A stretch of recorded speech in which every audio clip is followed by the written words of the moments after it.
This is a story about the FBI has decided to take up the mantle and do their own counting and databasing of police shootings. Now, this is, of course, in America, where police count how many bullets they spend, how many hours people spend at the target range, what overtime their officers are doing, all the paperwork that they're doing. But somehow, in America, a first world nation, we just don't keep count of how many people police shoot. Seems like something that we should be doing. So it's a little bit of an uncomfortable number to report, though, right? Yeah. We just maybe don't keep track of it. Exactly. And so what we are dealing with is it's voluntary for police to show, which again is like we count bullets, we count hours at the shooting range, we count overtime pay, we count everything. We just don't count who's shot. So there's no way to tell them. Like Paul said, it's very embarrassing for the U.S. to put out those numbers when compared to every European country. Mm-hmm. So what was it like a couple years ago? It's like the first Icelandic police officer to discharge a weapon in 10 years or something like that. I mean, I'm exaggerating the headline, but it was something silly like that. In England, if a police officer shoots and kills someone, there are massive protests because it's just so unheard of. Whereas in the U.S., it's like there's another one. Yep. There's another one. There's another one. And as I've said before, it's a lot of this you can look at training. Because our current way that we train police is if there's a 5% chance you're in danger, just shoot the family. It's better to have their threat be eliminated than for you to be in a 5%, 1%, 0.1% risk. As long as you're scared, that's okay. Which is a story for another time. But right now, we want to focus on the FBI deciding to create this database. Now, the issue with this database as it's being created is the original issue, which is police aren't required to submit this data. So there are of about 18,000 nationwide police municipalities that have sheriff and everything of that nature. Only 11,000 of them actually voluntarily report in. So we don't know, even if the voluntarily, how stringent that is. Wait, so 11,000 of the 18,000? So that's not a terrible percentage. It's not a terrible percentage, but if it's voluntary, do we know how many are actually putting in all of the numbers, or are they putting in... That's a good point. Oh, someone was running, and due to us chasing them, they fell and broke their leg, or something. We didn't shoot them, but it was an interest... We don't know, because it's voluntary, they're choosing what to put in. If it was compulsory, if it was mandatory, that would be different, but I imagine that it's not mandatory for the same reasons that the CDC can't investigate, gun crime or gun deaths as a health concern. Right. So, and it says right here that there are 60 million estimated police interactions and 1,000 deaths estimated every single year. Now, what's really interesting... Every single year? Every single year. Again, because we have various numbers, because it's only recently started to be counted by journalistic organizations actually looking at newspaper clippings. And so the numbers aren't as accurate as they would like to be. I'm pretty sure that 60 million encounters is probably well documented, but perhaps it's not. Again, because so many of these things are voluntary, it's hard to tell whether these numbers are even right because of their voluntary nature. We know we're missing some. I'm confident they're not overdoing the numbers, but it seems likely that they're underdoing Those are fascinating numbers. An estimated 60 million encounters and an estimated 1,000 people killed per year. So that's pretty interesting. And it's all estimates. It's exactly. Right. It's like where we count every single bullet that's spent, that's shot, every gun that's purchased, every Margaritaville that's purchased with money that's taken from civil asset forfeiture, which is look that up. That's a very fun story, depending on what perspective you have. What I think is interesting on top of this is, so we have the police not accountable for these numbers, voluntarily putting it in. I'm not sure what that means in terms of how much of that voluntary they're going with, what they're counting, what they're not. But the FBI is going to be counting this, and the police are very happy with this because they say once these numbers are counted, it's going to show that we've done nothing wrong, even though we're not putting in the full numbers to determine whether or not the things that are done wrong are counted.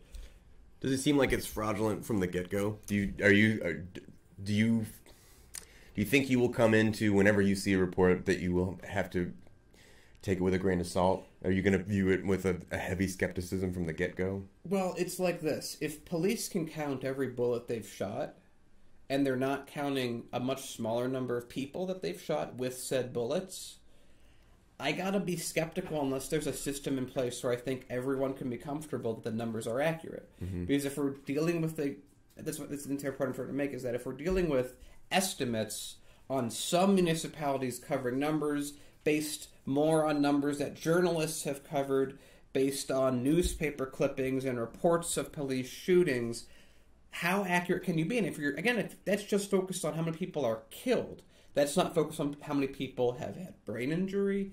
That's not. It's a tip of the iceberg thing. If we can't even get the most important number right, how many people are killed, how can we possibly assume that this pyramid that falls underneath it of injuries, comas, etc., how can we tell those numbers? How can we get an idea of what's happening unless there's a system in place and a requirement for those numbers to be reported? And then you gotta have to have people overseeing the police to make sure they're putting those numbers in and not hiding those numbers. Because I think that, to what you said at the very beginning, if it came out that, I'm just going to be throwing a number at this isn't an accurate number, this is just throwing out a number. Hypothetical number. Let's say 100,000 people are injured in a meaningful, they have to go to a hospital from police every single year, or they get PTSD from an interaction with police. That's a much harder number to defend. If a large town or a large village worth of people are injured beyond just death, that makes the police look really bad. So that's where I'm trying to say that the police have an incentive to not report these numbers. They're voluntarily reporting these numbers, but I don't know to the degree at which they're wholly encompassing what's happening, or if it's just numbers of people that are killed. So I want to see something where I can trust but verify. Right. I want to see something where the police put in numbers and there's a system in place where even journalists can go, hey, I want to verify that you did this system correctly, and I don't want to have to deal with 5 years of bureaucratic tape to get this video out or to get these statistics out to understand these statistics. Oh, we have someone that doesn't seem like they're recorded. Why was that not done? And we want to generate something. If that can't be done with police who are given the right to kill under circumstances, who are given huge amounts of money, whose word means so much in court, if they can't handle a level of, yeah, but you have to have this amount of evidence to show who you've killed, who you've injured, it's very hard. Yeah, we require this bar of accountability. I mean, imagine if reverse was true. Imagine if police are investigating someone they think is fraudulently doing something, and the standard is, well, they don't actually have to give you all the numbers or any of them, even if you request it by a judge. We would say that's ridiculous. What an abdication of the legal process. How dare they stop the police from doing their job? But when it's flipped, it's something that people drag their feet on for the entire history of police. But this is what I'm thinking about with regard to this is, okay, the FBI is now trying to account for number of injuries and deaths at the hands of police. Are they really an independent and impartial sort of person to be taking up that question, right? Wouldn't an independent bureau that was not also themselves involved in some form of law enforcement be a better candidate for someone to do that? I mean, is that unreasonable to ask? I think that with all things considered, what I will say on this is I'm pleased that the FBI is doing this, because before... At least it's not the police themselves. At least it's not just the police itself, and it's not literally like this thing that should be statistically provable isn't left to journalists to count how many times police shoot. So imagine if journalists had to count how many bullets police had. I mean, it's like, this shouldn't be... Journalists should verify, but it shouldn't be their responsibility. This should be a centralized database as of 50 years ago, 100 years ago. Mm-hmm. This is something that should already be set up. This is something that exists in other countries, but again, they shoot people so infrequently, it's such a big deal if it ever happens. But in the U.S., it's so frequent, yet it's so underreported, yet it's so voluntary. And so even if it's just the FBI, at least someone officially is trying. And I'll take that over what we have now. I want much more than that, but it's a step forward. It's really difficult when we have the state of our policing in this country. Our police are so militarized. They appear to be occupying forces in their own villages and towns and cities. It's insane to me. And this is what I've said before. I think the proper way to understand how the U.S. police works is don't think of them as police, but think of them as a medieval militia. Modern version, very, very, very important distinction. But we've shown previously that police don't have the constitutional obligation to protect and serve. And we showed that with the Sandy Hook victims when they sued the police for cowering and not going and trying to be the heroes that they always say they are. Always remember, a little extra factoid. Every year, I think it's about 1 million children are arrested by police who are in schools, but they've never stopped a single mass shooting in U.S. history, and when they had the opportunity to, they cowered behind a wall.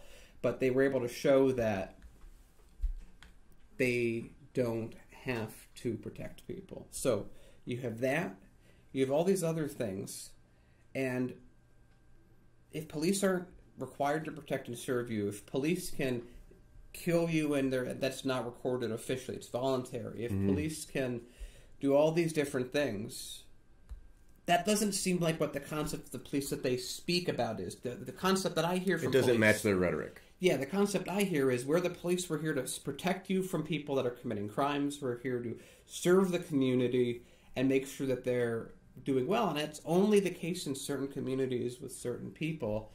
And if that's not a thing that is constitutionally, you don't have to do that as a police officer.